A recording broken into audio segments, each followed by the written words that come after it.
perché li trasformi in questa Eucaristia nel corpo e nel sangue del tuo Figlio, che si dona a noi per farci vivere in Lui.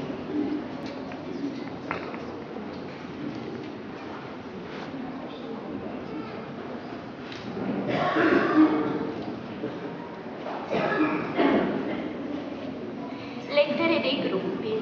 Ti presentiamo, Signore, le parole che ogni associazione, ogni gruppo parrocchiale ha voluto indirizzare a Don Angelo, perché tu sia l'unico testimone dei loro sentimenti.